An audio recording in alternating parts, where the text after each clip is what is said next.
primeiro lugar, educação. Bom dia, boa tarde, boa noite, dependendo de quando você estiver vendo esse episódio. Em segundo lugar, bem-vindo ao canal Preso na Língua, pra gente dar uma olhadinha na poesia juntos. Você, quem quer que você seja, e eu, Fernando Morato, com alguma experiência, porque faz uns bons anos que eu leio poesia, faz uns bons anos que eu dou aula de literatura, a gente pode juntos descobrir coisas. Eu dou um primeiro pontapé aqui e você depois olha de novo, vê se concorda com o que eu falo ou não, pode tranquilamente discordar. Esses espaços aqui são pra gente conversar. Se quiser discordar, achar alguma coisa diferente na leitura, fique à vontade, a gente pode interagir, não sincronicamente, mas a gente pode interagir por aqui.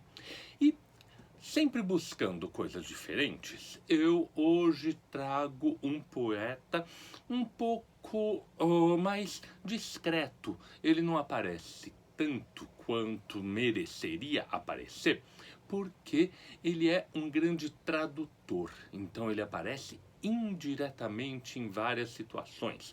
O Geir Campos não só era um grande conhecedor de poesia, escreveu um excelente dicionário de arte poética, como também era um grande tradutor. E aí ele vai treinando o labor poético, ele vai treinando a técnica, a techne, que é a arte no sentido em que aparece na arte poética tanto do Aristóteles quanto do Horácio. Qual é a maneira correta de fazer? E aí eu acho que vale a pena a gente dar uma olhadinha num poema fantástico que se chama Lembrete a um Poeta Neutro. Vamos olhar para a poesia? Olha pra poesia. Olha pra poesia. Olha pra poesia. Olha pra poesia. Olha pra poesia. Olha pra poesia. Olha pra poesia. Olha para a poesia.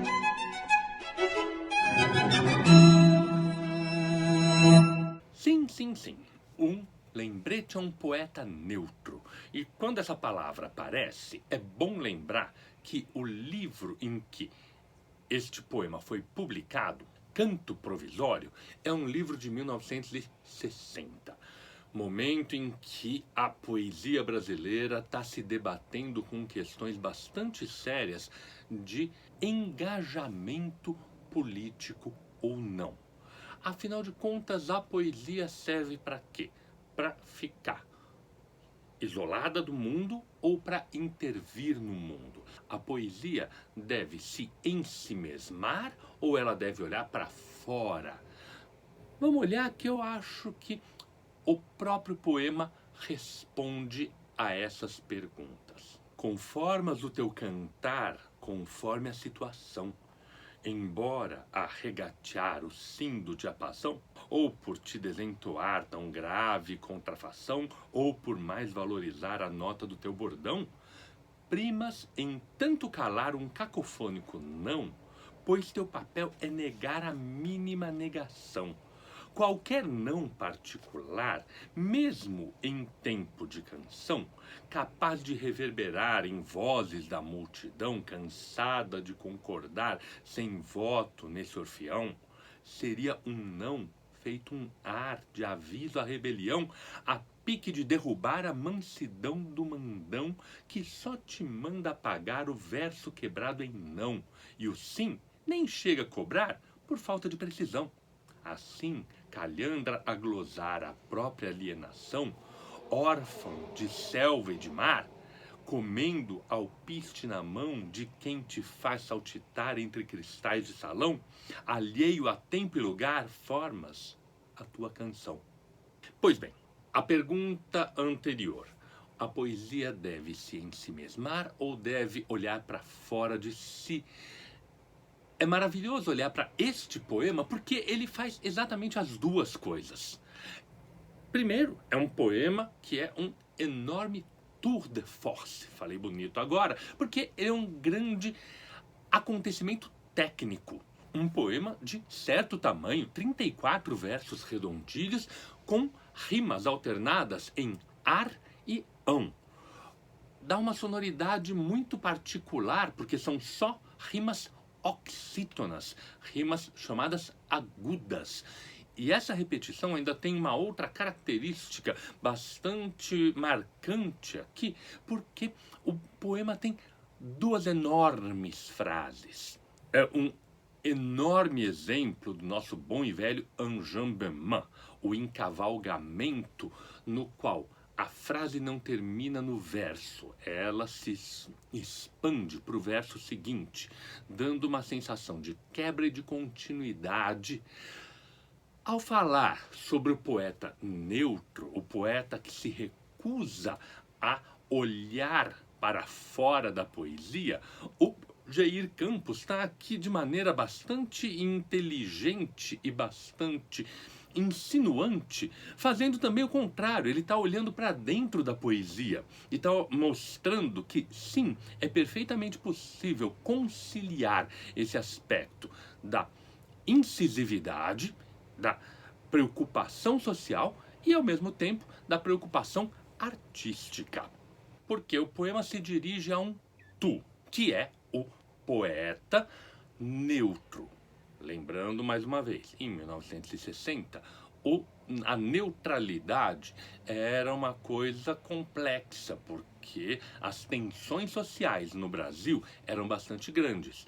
Tínhamos saído de uma época de poesia bastante seriamente comprometida, e disso são exemplos fantásticos os livros do Carlos Drummond de Andrade, que tinha migrado também para uma coisa menos diretamente social, menos abertamente social.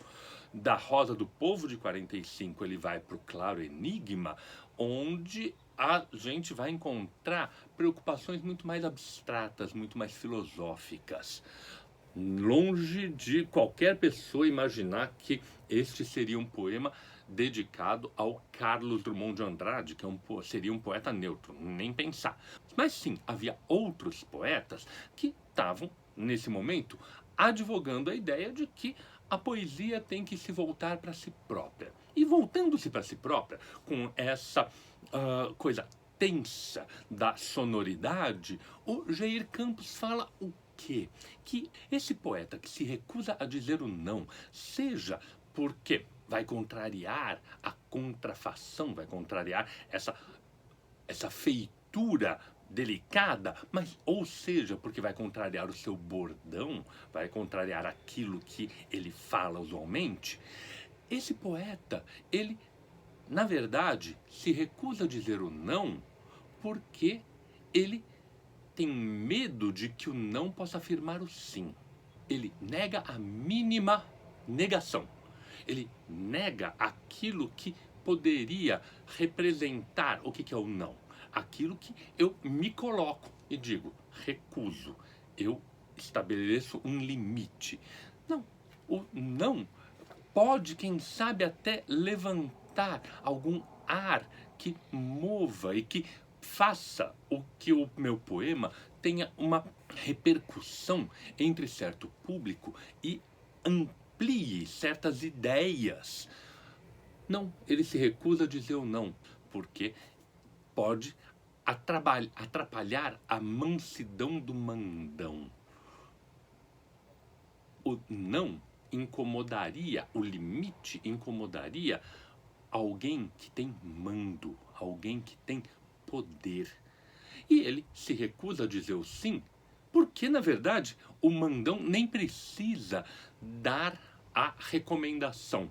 Ao negar-se o não, o poeta neutro, e vamos lembrar que a neutralidade em tempos de injustiça sempre é opção pela pessoa mais forte, pelo lado mais forte, o poeta que se nega o não vai ter coragem também de afirmar um sim, porque o sim seria tomar mais posição. E nesse ponto a imagem é bonita, porque o mandão nem precisa dizer que o sim é proibido, já que o poeta neutro se impõe à negação de dizer o não. Toda essa enorme frase agora se desdobra numa imagem fantástica de que esse poeta neutro acaba sendo o quê? Uma calhandra. pássaro domesticado, um pássaro que não tem mais nem selva nem mar, ele é órfão de selva e de mar e perdeu toda a sua conexão com o mundo e vive dentro da gaiola. É a imagem clássica da figura de um aprisionado. Um aprisionado por quê? Porque ganha alpiste na mão e tem que pular e cantar para entreter os outros. É isso que faz a canção, que na visão do Jair Campos se reduz a um mero exercício técnico, a uma mera exibição de habilidades. O poeta neutro é, na verdade, um bichinho doméstico, é um bichinho amestrado, que faz aquilo para o que ele foi treinado. Óbvio que aqui a gente está numa continuidade da ideia romântica de que o poeta está falando algo que não é imposto de fora, porque ele tem algo importante a dizer, algo que reforça a sua individualidade. Agora, se reforça a sua individualidade, mas esse reforçar da individualidade está evidentemente aqui conectado com uma outra ideia importante, que é a ideia da presença no mundo, do poema, da canção, que vai dar ar para a multidão, que vai ultrapassar o limite dessa jaula na qual o poeta foi colocado. A ideia é bastante bonita, a ideia é bastante forte e no momento em que a gente reduz quase tudo a mero entretenimento, a ideia de que a gente pode fazer uma poesia que tenha fôlego, que tenha amplidão, que faça as pessoas saírem do seu lugar usual em direção a algo que movimente o mundo e que modifique o mundo, é bastante bonita e é lindo que isso venha de uma maneira tão travadamente bem urdida como é esse poema do Jair Campos e pode ser relembrada agora também. A gente tem essa grande vantagem de ter um universo de poesia à disposição e poder voltar a ele com frequência. Não precisar ficar perdido só nas coisas contemporâneas. Tudo que a gente lê hoje é contemporâneo.